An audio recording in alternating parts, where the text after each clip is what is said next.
It's time for a debunking video where I take a look at clips that you've sent in to find out if they are real or fake. To start off with, so many people sent me all different videos of people trying to make marshmallows out of pureed apple.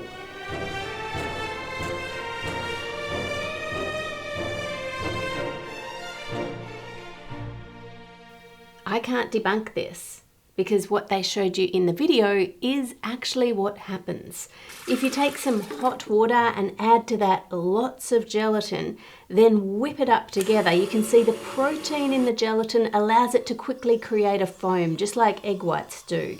But in this case, as the gelatin cools and thickens, the foam becomes stable and sets. Just like this, it's going to taste horrible, it'll just taste of gelatin. But if we add some vanilla and some sugar and keep whipping it till the sugar dissolves, then pipe them out and leave them to set and then sprinkle them with some icing sugar, you've got marshmallows.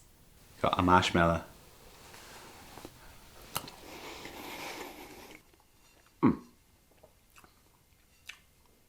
Yum.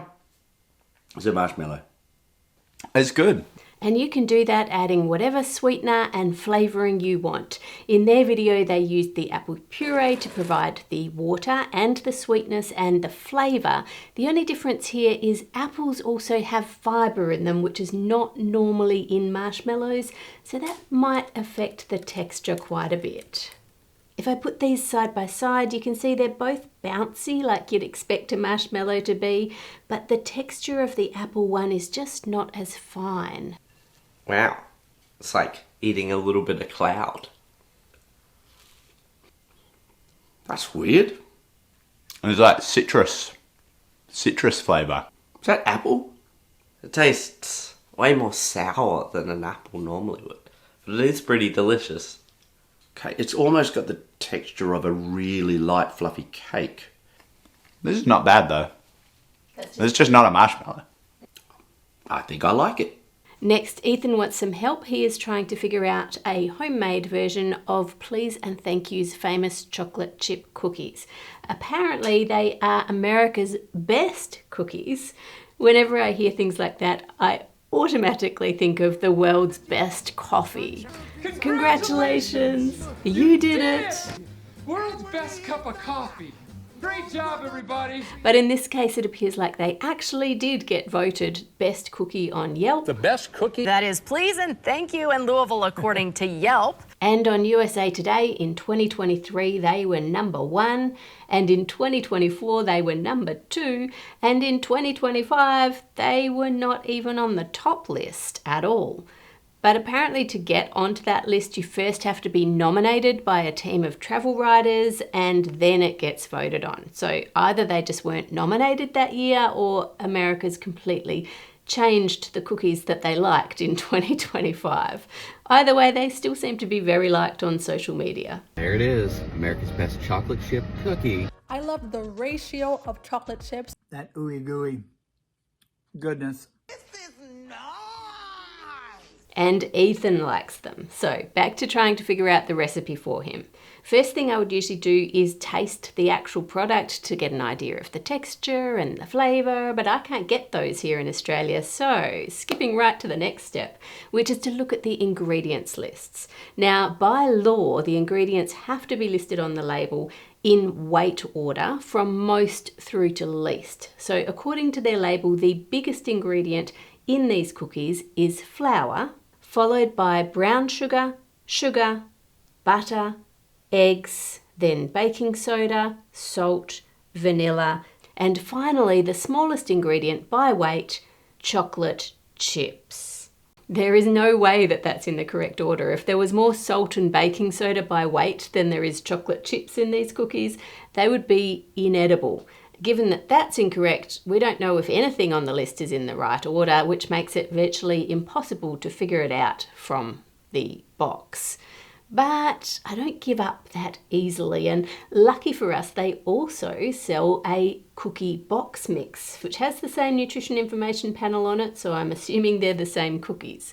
And in that box, they have only put baking soda, salt, flour, and chocolate chips. They haven't even put the sugar in the box for you, which means if we look at the instructions, we now have the weights for the sugar and we have the method. It says to melt the butter, then put it in a mixing bowl and put it in the fridge for 15 minutes, and then add the white sugar, brown sugar, vanilla, and your eggs, and whisk on high speed until it resembles whipped frosting. This looks a little too soft for frosting, so perhaps refrigerate it for longer than they said. Add the flour and baking powder and mix until nearly combined, and then add in the chocolate chips. I've used the nutrition information panel to calculate the amount of chocolate chips and flour that would be in these cookies, but given that the ingredients were in the wrong order, I'm not 100% confident that the nutrition information panel is correct. So if you live locally, you could just buy a box mix and weigh how much flour and chocolate chips is in one of the box mixes. Next, it says to refrigerate for 1 hour. And if you watched our previous video when we did all sorts of experiments with chocolate chip cookies, you'll know that leaving the dough at room temperature or in the fridge, doesn't matter which, leaving it to sit before you're baking it does make a big difference to the texture. So make sure you follow that step. Then they bake them in the oven, and they only bake them for 11 minutes, which leaves them quite soft in the center and also means it's easy if you want to reheat them later without overcooking them. It's great. Some crunchy, very crunchy on the outside actually, and a bit warm and gooey on the inside. Pretty good. It's a good cookie, but it's not the best I've had. I wouldn't say that it's my favourite. Next, AG Collar wants to know if this would work. If you put a potato in the freezer overnight, then defrost it, squeeze all of the water out of it, peel the skin, and bake it. It's crispy on the outside and dense and chewy on the inside. Freezing foods is a great way to preserve them, but some foods are trickier to work with than others, and potato is one of those. If you freeze a potato and then defrost it, you lose a lot of liquid from the potato. And as you can see here, it's not just water that's coming out of the potato. If you leave the liquid to sit, it will turn black, and that's a sign that other compounds and enzymes are also being lost out of the potatoes. If you think of the cells inside the potato, just loads and loads of tiny cells, as glass jars that are filled with liquid, when you put it in the freezer and that liquid turns to ice, the cells get damaged. And then as you leave it to defrost, some of the liquid from the cells can escape. More if you then add physical pressure to it and squeeze it out. And that loss of fluid from the potato does completely change the texture. Wow. Very hard to bite into. Oh my gosh. Oh, it's like potato leather. Strange for a cooked potato to be like firm and leathery. That's a very bad potato. When you see that on your plate, you think, ooh, delicious. And then when you put it in your mouth, you think, regret. It's lost its essence. It's lost its soul. It's just kind of cardboardy. So this is not seen as a positive texture change in the potato.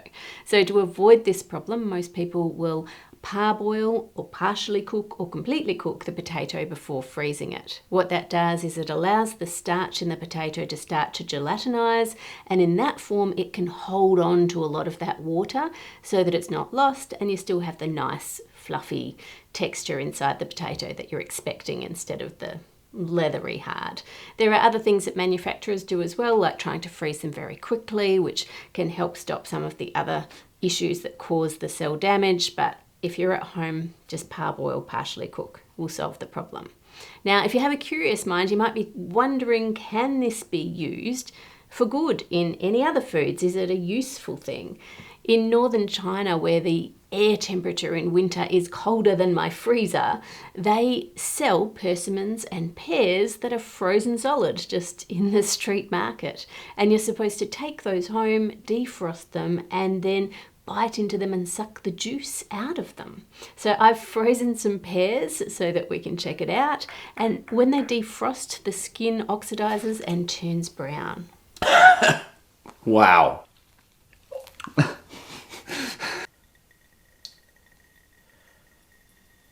It's pretty juicy. It's good. That's okay. It's almost a cooked flavour. It's like what I'd expect if you stewed a pear. Normally I'm saying things are weird or wacky, but this is just nice pear juice. And because it worked for pears, I then wanted to try freezing apples. I feel like the $6 million man. Freshly hand-squeezed apple juice.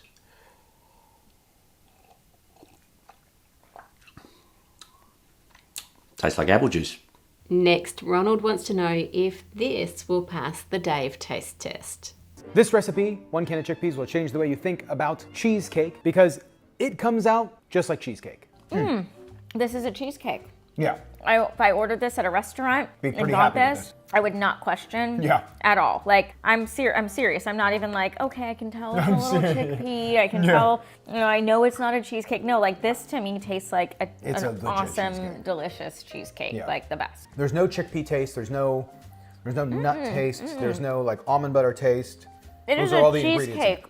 Cheesecake taste. So let's make the chickpea baked cheesecake and a standard cheesecake so we can see if indeed they taste the same.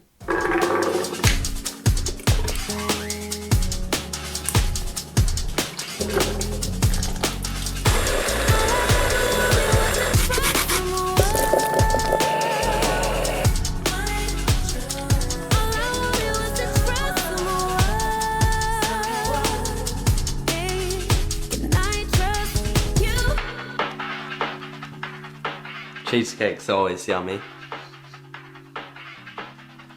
Ooh. It's not baked cheesecake. It's got an interesting flavour that I just cannot place. If I was served at a restaurant, I would think it was an unusual texture. And that it tasted a little bit like hummus.